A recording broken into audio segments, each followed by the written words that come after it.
This is the Neurosurgery Podcast.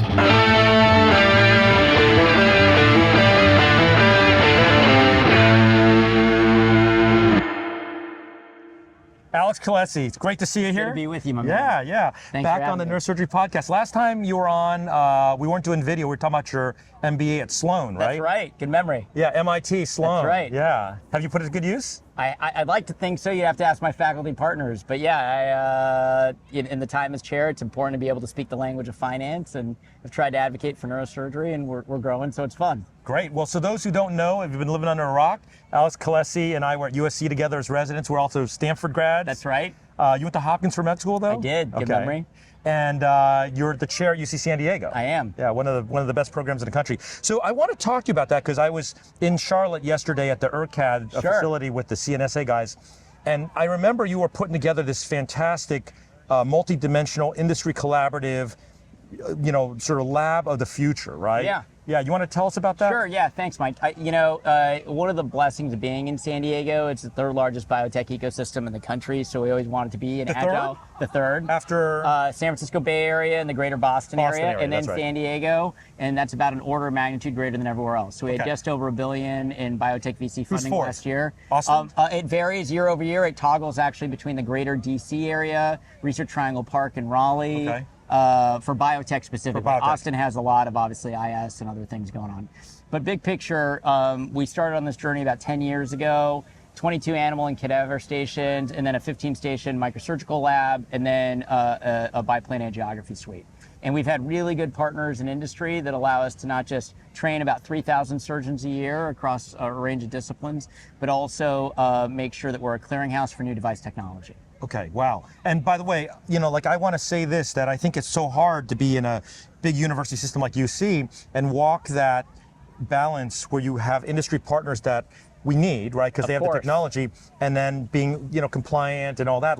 Can you tell us how that works? Because it's so hard everywhere else, right? It's a great question. So just as a matter of governance, obviously one of the principal ways we interface with industry is like a vendor-client relationship, and so that's the health system. Okay. And so very early on, we organized the governance of the Center for Future Surgery in health sciences, affiliated with the School of Medicine, School of Pharmacy, School of Public Health. And so that creates a firewall, which eliminates a lot of the compliance challenges. Right. And then it started with kind of in-kind placement agreements, and then you reach a critical mass where your industry partners recognize, gosh, this is a showcase place. It's a good place where we can actually come and actually have folks learn our technology or test new technologies, but then also see it used in practice, across the street at a destination health system. That's amazing, because I talked to a lot of chairs, and I was just on the phone with a chair this morning here in New York State, and it's like, every chair of neurosurgery wants that, right? They want that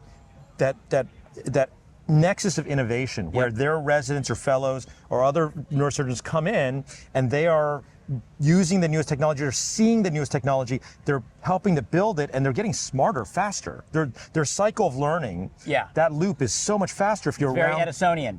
Yeah, right. Yeah, you want to fail quickly and then iterate, But I think there's a broader opportunity, which is if you look at how, as a specialty, we're going to advance in, let's say, the next 10 years, it's more about bringing advances in adjacent industries to bear on neurosurgical problems. So one of the reasons we've actually really enjoyed having the center is, we have a top 10 school of engineering, top neurosciences. And so it's saying, really smart people in other areas, you don't have to take care of patients day in, day out. And you let them see your workflow and then say, hey, help me solve this gap or solve this problem. Yeah. And then you can actually make a lot of progress. And so there's things we're doing in gait analysis, AI, imaging science, visualization, contrast agents, and theranostics. There's a lot happening in the space that's going to turn more neurologic conditions into surgical diseases, because as a surgeon you can't hit what you can't see. Yeah, that's so funny you say that. I talked to Adam Arthur, who's a good friend of yours, about how neurosurgeons might be taking over the headache world.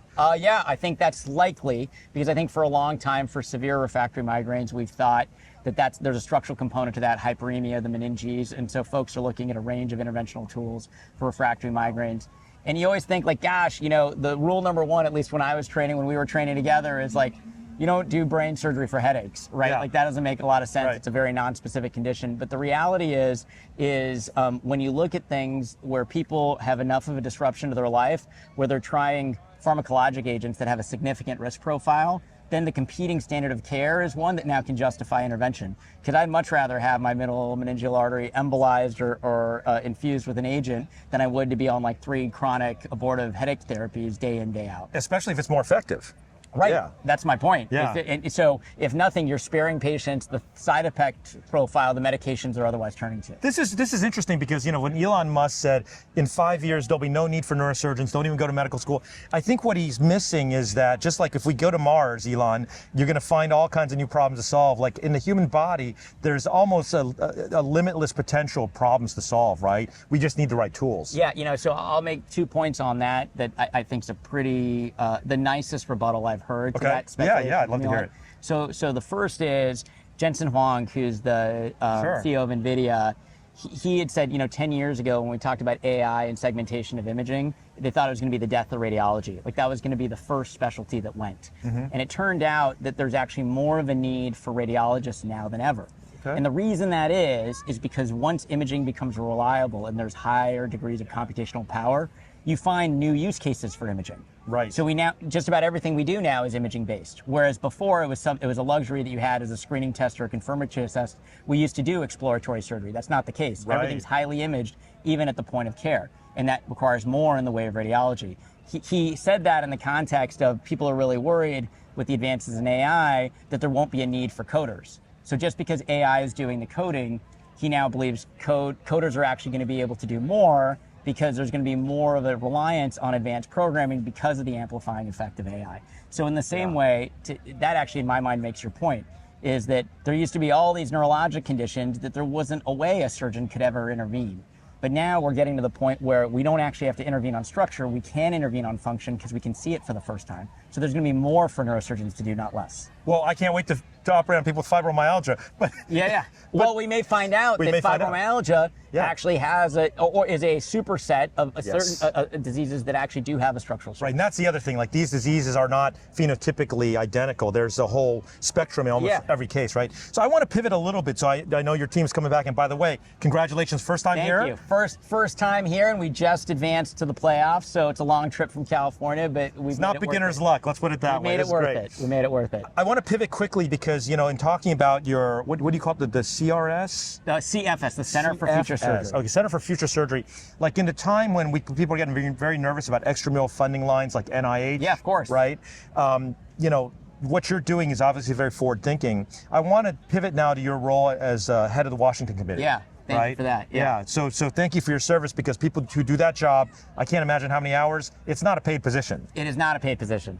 Not by dollars anyways, right? Well, in any way. It's paid by service to the specialty and seeing the right thing reach patients. Yes. So tell us real quick, what is Washington Committee? Katie Rico's been on, but most people probably don't know there's a neurosurgeon that serves as the head of the Washington Committee in a sense. Yeah, thanks, Mike. Yeah, so the Washington Committee, I think, is the most consequential joint effort of our 2 parent organizations. So the AANS and the CNS, each to the tune of roughly $1 million a year, fund the Washington Committee. And I'm the chair of that committee. Charlotte Pineda is our staff director. We have 6 subcommittees: coding and reimbursement, drugs and devices, PR and comms, joint guidelines.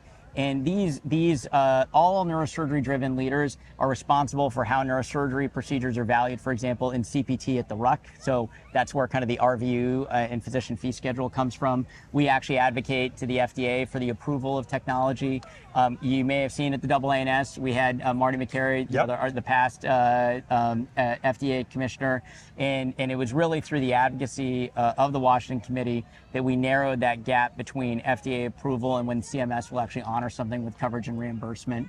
You started with the NIH. It was actually the Washington Committee that convened 75 societies and got a letter read into Jay Bhattacharya's Senate confirmation that actually protected indirect costs and funding overall for the NIH. So there's lots of things that we do at the Washington Committee. Most recently, for those people who are training, there was an effort to eliminate professional loans from the federal government up to $50,000. We increased that cap to $150,000. So we're doing a lot of things in a day-to-day way, hopefully that makes what already is a very challenging practice in neurosurgery a little bit easier. Yeah, I mean, shout out to Russ Lonsra. I know that you two have been working very hard on this very critical issue for a large subset of neurosurgeons who rely heavily on NIH funding to make the advancements that make our field the most cutting edge there is in medicine. So Alex, thank you for everything you've done. Congratulations. Mike, thank you for bringing Hope you attention to guys everything we're do doing. well in the playoffs. Anything we can do. Thanks, man.